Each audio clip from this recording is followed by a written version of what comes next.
Dhaka Ramna park বাংলাদেশের একটি গুরুত্বপূর্ণ পর্যটন কেন্দ্র। সেখানে গেলে আপনি অনেক সুন্দর সুন্দর দৃশ্যগুলো দেখতে পারবেন। এই রমনা পার্কের ভিতরে টাকা দিয়ে প্রবেশ করতে হয়, কিন্তু আমাদের কোনো টাকা লাগেনি, কারণ তারা নির্দিষ্ট সময়ে একটি মেলা দেয়। ওই মেলার সময় টিকিট কেটে তারপর লোক ভিতরে ঢোকায়, কিন্তু মেলা ব্যতীত অধিকাংশ সময় এই পার্কটি খোলা থাকে। আমরা যে সময় গিয়েছি ওই দিন একটি রাজনৈতিক দলের সমাবেশ ছিল, তাই ওই পার্কটি কানায় কানায় ভরপুর ছিল। সো আমরা মনের মতো ফ্রিতে ঘুরতে লাগলাম এবং ছবি তুললাম। সবাই দেখছি মনের সুখে ছবি তুলছে, ভিডিও করছে। এক একজনের ছবি তোলার স্টাইলই আলাদা। আমরা পার্ক থেকে বের হয়ে একজন চোর মামার সাথে সাক্ষাৎ হয়ে গেল।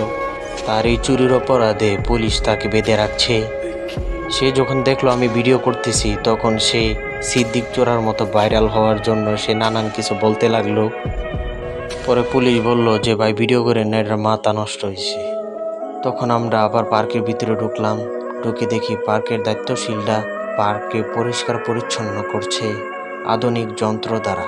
তো এই যন্ত্রটা আগে বহু জায়গায় দেখেছি, তো এটা কিনিনি, তবে চিন্তা করছি এই জিনিসটা কিনবো। আপনারাও কিনতে পারেন।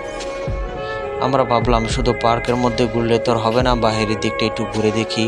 বাহিরে গিয়ে দেখি প্রবাসী কল্যাণ ভবন, এখানে সম্ভবত প্রবাসীদেরকে সার্ভিস দেওয়া হয়।